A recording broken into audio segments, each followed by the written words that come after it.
ঠিক এই জায়গাটাতেই জিব্রাইল আলাইহিস সালাম আমাদের হযরত মুহাম্মদ সাল্লাল্লাহু আলাইহি ওয়াসাল্লামকে এনে রেখেছিলেন উনি যখন আহত অবস্থায় ছিলেন। ঠিক এখানেই তিনি এভাবে মাথাটা রেখেছিলেন, যার কারণে এই জায়গাটা এখন পর্যন্ত নরম হয়ে আছেন।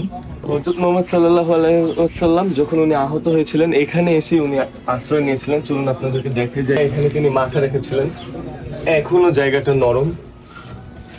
উনি আসলে কতটাই না কষ্ট পেয়েছেন সেটা আমরা বুঝবো না। ওনার সাহাবীরাও ওনার আদেশ মানেননি, যার কারণে ওনারা এই যুদ্ধটা হেরে যান। আমরা যেই জায়গাটা দেখালাম যে হযরত মুহাম্মদ সাল্লাল্লাহু আলাইহি ওয়াসাল্লাম ওনার মাথা রেখেছিলেন, ওখান থেকে উনি যখন এই জায়গাটাতে আসেন, এই জায়গাটাতে ধুলাবালি ছিল, তো উনি নামাজ পড়ার জন্য নিজের পা দিয়ে এই জায়গাটা এভাবে পরিষ্কার করেছিলেন, যেটাকে বলা হয় ফাসহা, মানে ফ্রেশ করা, এই জায়গাটাকে ক্লিন করা। যার কারণে এই মসজিদটার এই জায়গাটার নাম দিচ্ছে ওরা আল ফাসা মসজিদ। এটাই হচ্ছে সেই ফাসহা মসজিদ। এই রিজনে এই জায়গাটা এখনো পাথর করা, আপনারা দেখতে পাচ্ছেন।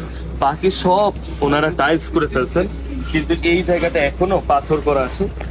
এখন আমরা সেই জায়গাটাতে যাচ্ছি যেখানে জিব্রাইল আলাইহিস সালাম আমাদের হযরত মুহাম্মদ সাল্লাল্লাহু আলাইহি ওয়াসাল্লামকে নিয়ে গিয়েছিলেন উনি যখন বেহুশ হয়ে যান। আমি যেই জায়গাটা দেখালাম নামাজ পড়ার, ওখানে হযরত মুহাম্মদ সাল্লাল্লাহু আলাইহি ওয়াসাল্লাম 2 রাকাত নফল নামাজ পড়ার পরে উনি ওখানেই বেহুশ হয়ে যান, এবং তখন জিব্রাইল আলাইহিস সালাম ওনাকে প্রোটেক্ট করার জন্য এই যে এই পাহাড় যেখানে আপনি দেখতেছেন চির হয়ে গেছে, ভেদ হয়ে গেছে, এই জায়গাটাতে ওনাকে নিয়ে যান।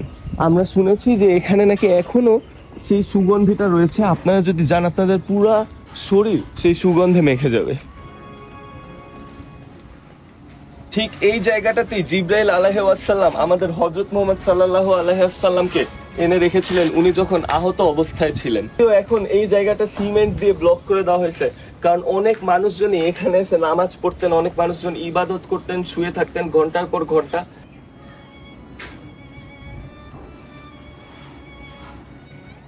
তা আমি মাত্র ওই জায়গাটা থেকে নামলাম, আর আমার হাতের মধ্যে একটা খুবই হালকা সুগন্ধ আমি পাচ্ছি। আমি কিন্তু কোনো পারফিউম বা আতর কোনো কিছুই লাগাইনি।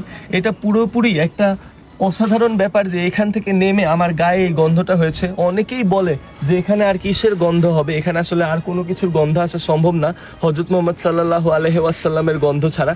কিন্তু যেহেতু এটার পিছনে কোনো সঠিক হাদিস বা কোথাও এটা নিয়ে লেখা নেই, তাই আমি এটা বলতে পারছি না যে এটা আসলে কিসের গন্ধ। কিন্তু এটা অসাধারণ ব্যাপার যে আমি এখান থেকেই সেই সুগন্ধটা পাচ্ছি।